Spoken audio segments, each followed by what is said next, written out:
It's time for the Warm-Ups Weekly NFL Injury Report with American Orthopedic and Sports Medicine's Dr. Steven Stoller. Visit them online at drstoller.com. The 1 o'clock hour, 1:20 on a Thursday, week 16, as we get set for our weekly NFL injury report with our good friend Dr. Steven Stoller from the American Orthopedic and Sports Medicine. And, of course, you guys can call ahead or book an appointment, 201-261-2000. A couple good injuries to get into on this Thursday. How you been, Doc? I'm good. How are you, Rich? I'm doing real well, and let's get right into it. Big game tonight for the Giants, traveling down to Philadelphia, take on the Eagles, a win in there in the playoffs.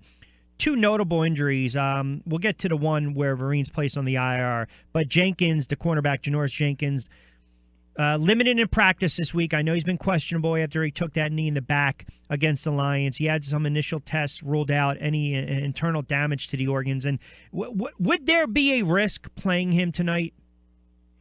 I think the only risk that he would have is that would be pain. It sounds like he has a lumbar contusion, meaning a bruise to the muscles, and being that the muscles in the back are so large and powerful, that it's very painful. So if he's treated with physical therapy, ultrasound, electric stim, there's no structural damage. I think muscle relaxants, maybe a trigger point injections may reduce his back spasm. And I think the only limitation for him playing tonight would be depending on the degree of pain that he's in. Okay, I would venture to guess that they sit him. I mean, obviously the rest, as you mentioned, the rest can help, but it all goes down to just the degree of pain. One of the other tough breaks that they got was Shane Vereen comes back after the concussion, comes back, gets concussed. Then he comes back after that, and then he tears his triceps, the running back for the Giants. I'm just wondering, did he come back too soon? And did that initial injury affect the current injury? Oh, well, he had the repair. As a matter of fact, you had a premonition that that they might come back too soon. I thought, yeah. And that he might be out for the season. And, again, I mentioned that there are multiple surgical procedures. And, and they could vary from just tying the edges of the tendon to the edges of the bone.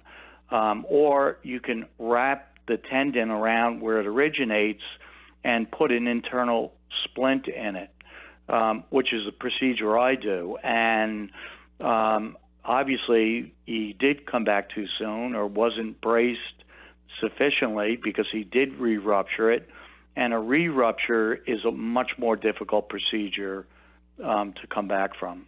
And it's unfortunate, too, because he's a running back, so even catching the ball out of backfield and just holding the ball, gripping the football, keeping it close to his body and his chest, I mean, you need your triceps. I mean, guys can swat at it. Yeah, you don't have any of that strength. Again, it's a Thursday, our NFL injury report with our good friend Dr. Steven Stoller from the American Orthopedic and Sports Medicine in Englewood, New Jersey. And again, check him out online, drstoller.com. All right, for the fantasy guys out there, A.J. Green dealing with a torn right hammy for Cincy. And again, I know he wants to play. It appears he's going to play. And I love the fact that he wants to play. But I'm just wondering, is there a chance he can re-tear and do further damage to the hamstring? Because to me, it almost seems as though it's like getting a piece of paper that's already torn. Yeah, it's like having a tear in your clothes. And so if it's not repaired, which it's not, and it's not healed, which it's not, then you're just going to aggravate and you can increase the size of the tear. I think surgery is unlikely. They can give a further delineation of the size of the tear by doing an ultrasound examination, which is easy to do. But he could also play, if he is able to run, with kinesio taping and compression shorts that can reduce the stress on the hamstring. If say this was a meaningful game for them and the playoff hinges, I would imagine he would go. But the one thing anytime I look at explosive wide receivers, and then you start to look at the time of year, it's December, so it's not now. Did they catch a break because this game they go on the road to take on Houston? But say this game was in Baltimore or Cincinnati right around this time, or we had the weather like we had last week. Would you recommend not playing him if it was that cold or snow or just bad weather? I would do, which, it's not commonly done, but it really can be. I do ultrasounds in my office, and you could see the exact extent of the tear, actually better than an MRI. And depending on that, and more importantly, I would have to see him run. I mean, if he has any what's called an antalgic gait, meaning he's favoring his leg, yep. He can't run figure of eights or any agility drills. Yeah, of course I keep him out. Yeah, because but if he can do it, and and he's a little bit uncomfortable, then I would let him play. Yeah, and a lot of times that they're limited in practice on Wednesday, but they're full go on Thursday. All indications, all signs point to them playing on Sunday. Julio Jones for Atlanta, another wide receiver, great wide receiver. I mean, Atlanta's putting up points without him. Now, I know initially this was diagnosed as a turf toe, later re-diagnosed as a sprained toe. What's the difference, and is this really going to impede his ability to run proper routes, to get off the line? Talk a little bit about the difference between the turf toe and a sprained toe. Sure. A sprained toe is a mild injuries with ligaments that surround the great toe are bruised and injured. And they're usually treated by being buddy taped. A turf toe is when there's a very thick ligament on the bottom of the great toe. And if that's torn or injured and it doesn't heal, it causes a lot of pain, and it prevents you from pushing down on your great toe. And whenever you can't push down or use your great toe, you don't have any balance. I mean, you'd be amazed at how important your great toe is, especially for someone that requires this kind of agility.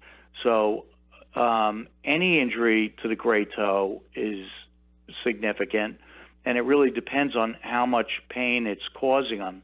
Now, they can buddy tape the toe, taping two toes together, and they can also stiffen that part of the shoe, taking the stress off the great toe in order to protect it. And I would think that with this injury, that's what they would probably do. Real quick in closing, we saw last week Stafford didn't seem to be affected by that injury, even though the weather was pretty bad. I don't gather it'll be an issue playing Dallas, but you made some pretty good points, because I actually went back and I started to watch the way he was gripping the football.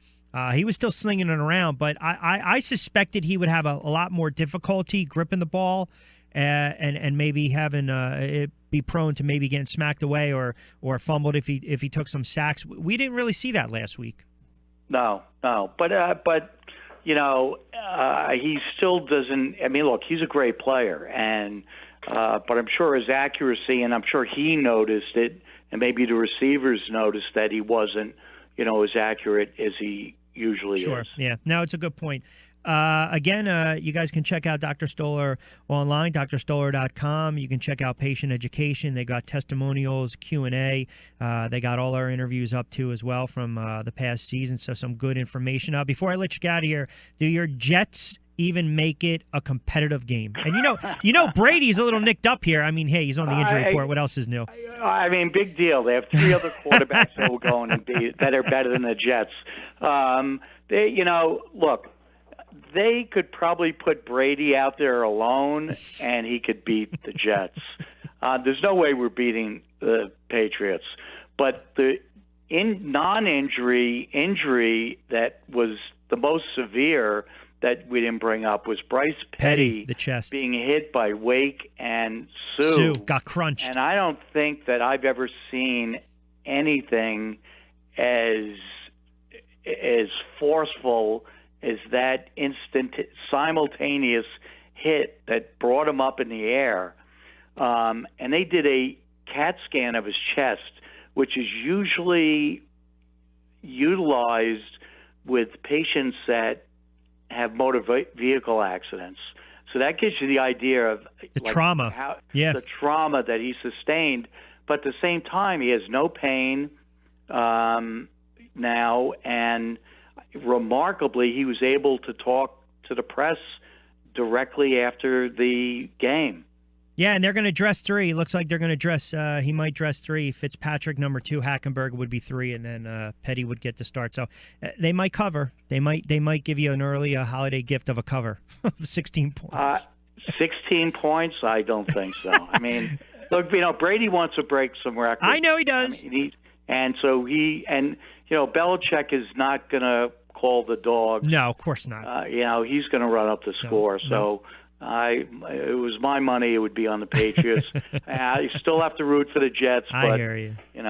Anyway, it'll get wrapped up in another week for you. Yes.